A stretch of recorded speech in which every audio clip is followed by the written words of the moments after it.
Welcome to the Aligned and Turned On with Nejma podcast. This is a space for women who are done settling for fine or performing their growth and ready to truly lead from their truth and soul's purpose. This is where we have real, unfiltered conversations about what it actually takes to own your truth, own your power, and your full expression in all areas of your life. So, through these conversations with powerful women and through the lens of my work with the 5-pointed start path, we go beyond the surface level growth and into the kind of self-discovery that changes how you show up in everything. So let's dive right in. Today, we are exploring the first step of the 5-pointed start path, owning your greatness. And I am joined with the beautiful Egle, which has been a friend and a peer for almost 2 years now. So thank you for coming on, Egle. I'm so excited to have you. It's wonderful to be here, Nejma. I really love talking to you.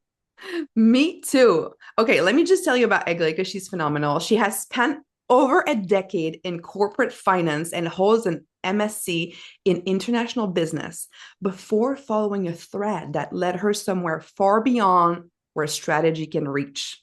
Ooh, I love that. It's like opening the curiosity here. I'm like, oh, tell me more. She now facilitates Kundalini energy work from Ibiza, jealous, working through the working through two offers. The Current, which is a membership community built around live Kundalini transmissions, and number two is the Business Playing Field, which is a personal intensive that works the whole field of a business through the altered states of consciousness, structurally and energetically. So she's working on another level, is what this is saying pretty much. And in the Kundalini work, participants describe an expansion of their energy and their aliveness that carries into everything else in their lives. In the business work, what shifts is the quality of decisions, the coherence of direction, and the sense of being sourced from somewhere deeper than willpower. Oof. What a powerful introduction. Well, let's dive right in, Egle. If you are up for that, I would love to know, what does owning your freaking greatness actually mean for you right now in your life? Owning your greatness, what it means for me, that it means going beyond any limitations, beyond any previous beliefs. It means following the passion, the purpose, the aliveness, and Mm. actually creating beyond what we thought was possible. So it's about having a vision and going after it and accepting Yes. that it takes going beyond your old beliefs, your old identities to create something that's pretty magical. That's the way I look at owning your greatness. Yeah, well said. And I wonder if you're up for sharing, like, have you had a moment, either right now or in the past, where you were called to owning your greatness and you actually had to realize what that was in real terms in your day to day? Oh, yes. So there have been so many moments. I feel like this is what I live now, really. And maybe the biggest one, I have to talk about how I left the corporate world Mm. because I was in finance and I was, one of a few women. And I thought that this was it. I studied and it was a career and that's you had to work up. And I was pretty ambitious and I pretty loved my job. But only now I realize how much more there is beyond what I believed was possible or the whole model of reality that I had. Yes. And so for me, it was realizing, for me, this moment felt like glass ceiling that was Mm. breaking. And it was not about the corporate steps, but it was about realizing that I don't need anyone's permission, Mm. that there is so much more inside of me than my past or my environment could demonstrate me or could show me. So it And was really a liberating moment. Yes. that's huge, because I love that you're going with this example, because as you know, I also left my pharmacy career. So we have that in common. And although I wasn't liking it so much at the end and used to love this, so it's a little bit of a difference there. But there's kind of this concept of the happily ever after. I don't know if you felt that, right? We are unconsciously, subconsciously influenced by the fairy tales, but also in our society, it's like you get good grades, which get you in a good college, which gets you in a good job, and then you get married, get a house, and what? We have this tendency to think that now we live happily ever after. And I think that is kind of messing with us in some way. And a lot of us are actually awakening to that, which doesn't mean if you're listening that you need to leave your job and go do Kundalini or whatever you right. But we all have a different path. But I love that you described so well that idea that we're confronted by. And some people are happy in that. They're going to continue and just go to work. But some others, like you and I, start to awaken, and people who are listening, I'm guessing is the same. You're starting to awaken that there's more. Yes. And I love about it that you say that we have this illusion that there is a specific state where you're in, and Yeah. that's it. It's the happily ever after. But even now, I have days where I think, pinch me, is this my life?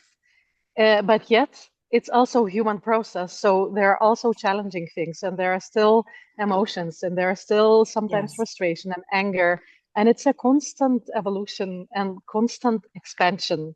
So, I left my corporate career a number of years back, and this is what it created me till now. But today, I'm creating again something where 3 years from now I will be somewhere where I can't even imagine at the Right. moment. I have a vision and And so you're gonna be on, like, pinch me that but I'm it keeps here. yes. So I feel like this is the continuous process of that expansion. Yes. And that's why we need to keep owning our greatness, I feel, because there's no happily ever after. There's no this arrival and now we're good and now we can. No, for women like us who are high achievers, who want more, who want to master ourselves, like understand the wisdoms of the universe or whatever like appeals to you, it's not done. Even if you have a perfect life on paper and you tick all the boxes, like I was in a mess emotionally inside. Like it looks good from the outside, but how much are you? And I love what you said because it's the commitment to the journey. But at every time we go to the next expansion, and I'd love to have your thoughts on that, I feel like we're called to own more of our greatness. Most definitely. I love what you're saying, and this is so true. And it's more like having a challenge after challenge after challenge, and every challenge is the possibility for growth. Yeah. And And with every expansion, with every step, with new creation, there is something else that comes up. And at first, maybe it's the personal life challenges, and then that stabilizes. Then maybe there is business growth, or maybe there is more impact socially. So there are still Mm. always aspects of this expansion and growth. And I Yeah. like when you say also about being mess internally. I think this is also what is not being talked a lot about, Yeah. but this is what makes us human, and we all have it, no matter how it looks like from outside, and no matter how much personal growth we have. There are always things that are come up, and so I want to mention this explicitly and also Yes. normalize it to those who are listening. That wherever you are, everyone has their challenges, even if looking from outside, some people look like they've got it. Yes. Everyone is in their own process, and that's the beauty about this expansion of I growth love you and life. saying that because I'm actually really passionate about normalizing human emotions. So we're very much aligned here. I've been in big masterminds, like successful women, like multiple seven figures, multiple six figures, some eight figures, and they come into the mastermind and they ask our questions, and you can see you get a chance to peek behind the curtain, and you see, wow, we're all really just human. But from the outside, it's like, whoa, and pedestaling people. And then what Yeah. happens, I think for me, if I catch myself in that, is I had to own my greatness by stopping to compare myself income wise. If they make more money than me, they're greater than me. They're better human beings somehow. And I think I'm not alone in this trap of comparing and feeling smaller and less than because you're not making it more as much money as the next person. But the trap of that is that it never ends. You always find someone who's making more money than you. And if it's not money for you, is like more processed, more evolved, has more followers, whatever it is, right? So it's kind of like being able to source it from within somehow. Yes, what you're saying is exactly right. So it's about this personal power from within and Yeah. personal leadership. And so Mm. once we lack it, and we're all human, so there's always a situation that will come up and will challenge us Yeah. to, to look outside of ourselves. But it's about reclaiming this personal power and personal leadership.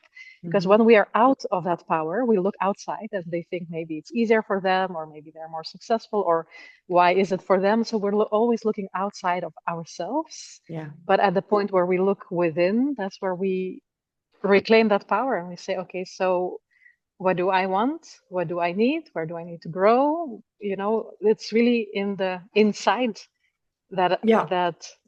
yeah, it's all the inner game that then helps to create the outer circumstances and the change It's and the really growth. is the inner game. And I know I fight against that. I'm like, no, I want to control and find the strategy, right? Even though I know, and I'm trained to know that, especially as a ex Tony Robbins coach, like Tony will say it's 80% psychology, 20% strategy. So I was like brainwashed with that, but still I want to like bypass the inner game by just finding the solution outside of myself. And I think sometimes this owning of our greatness can come in sneaky ways. Like, what would you say are like on a regular Tuesday, a woman out there can find herself called to own her greatness, but maybe not notice? Like, what are the sneaky ways that that shows up, you think? Yes, I think that the best signals are our emotions.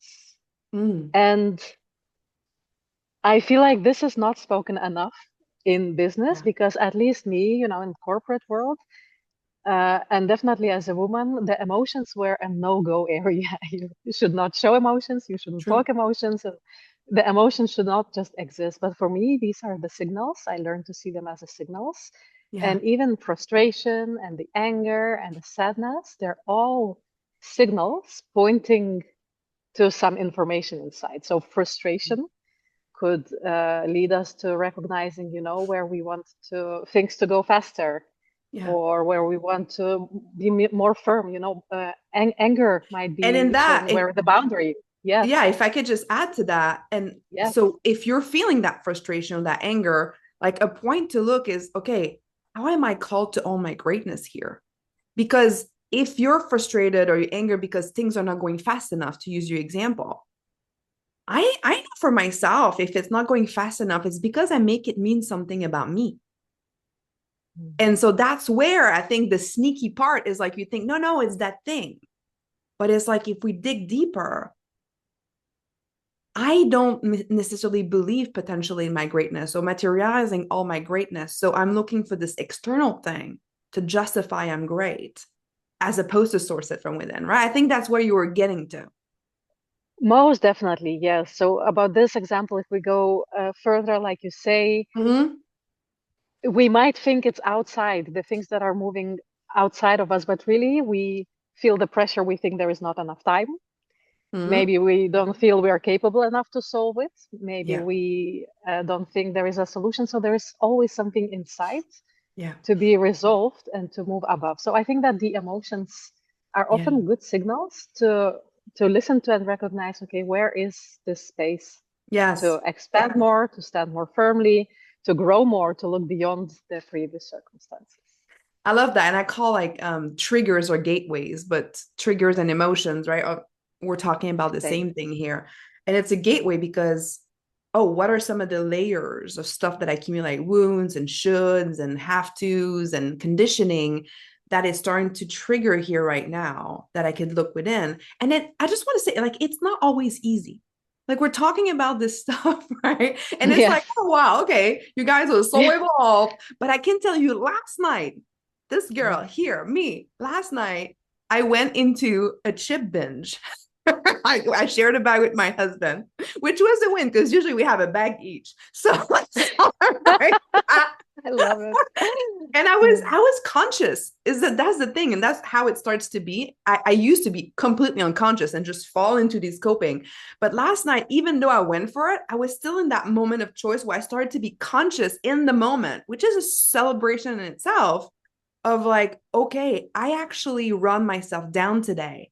I was too much in my do, and I forgot to be. And now I'm so burned out I then see it coming that I need to cope, that I need to soothe.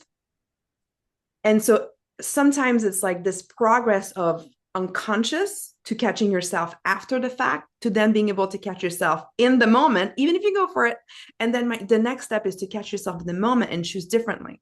And then it starts to be ingrained. I love, first of all, I want to give a compliment to you, and I love it that you're open about it because once more, me too, we're all human.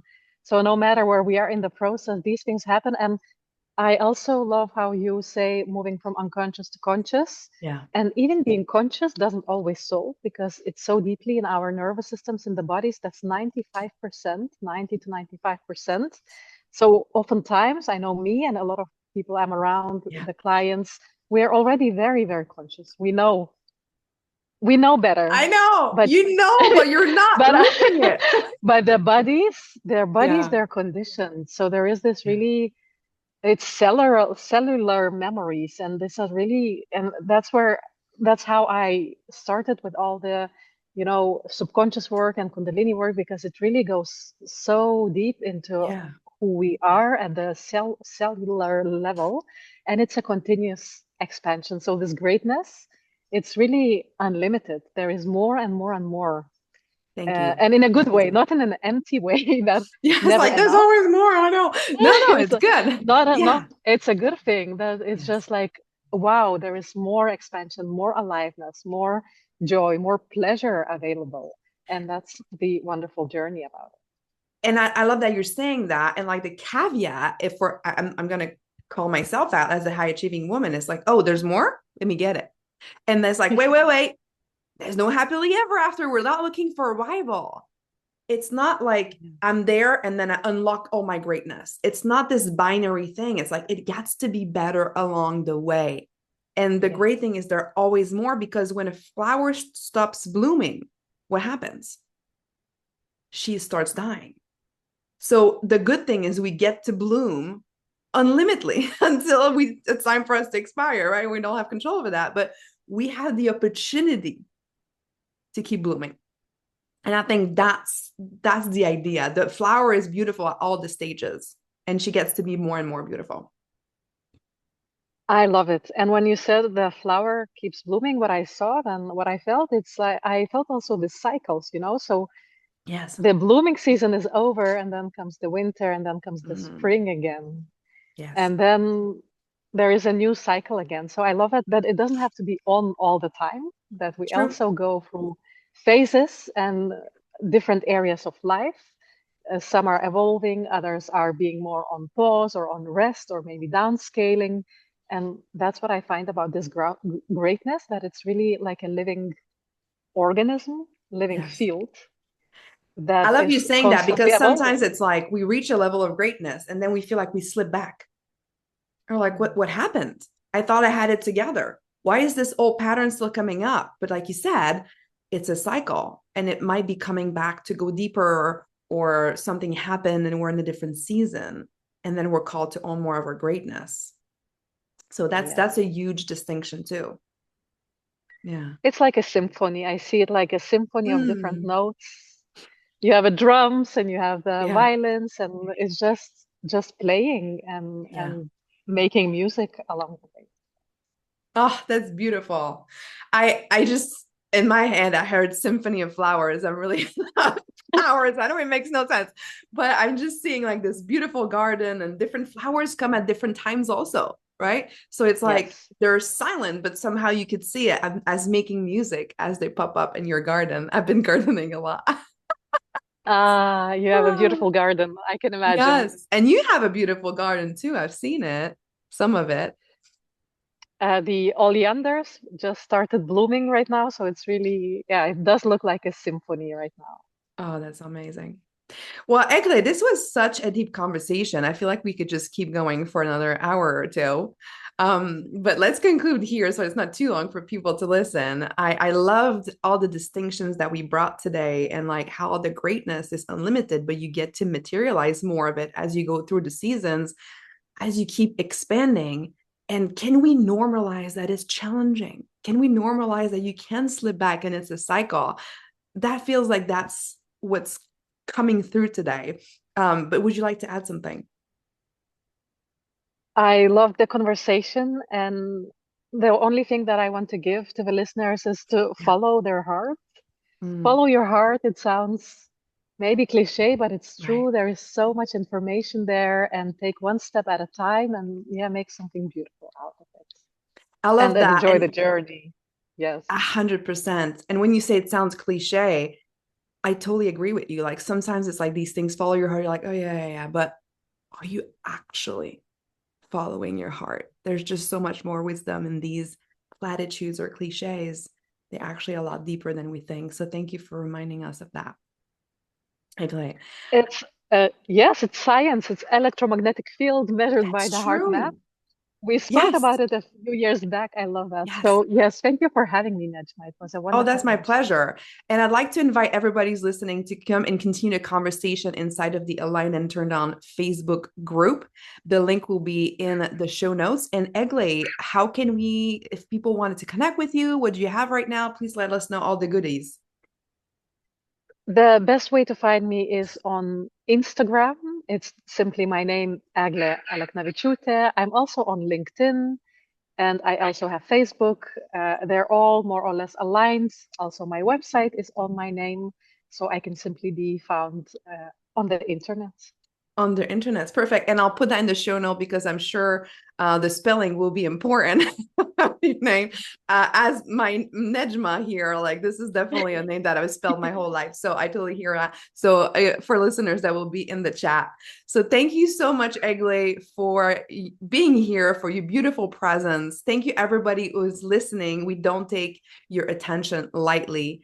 And like Egle said, follow your heart, but for real. And we're sending you much love. Mwah.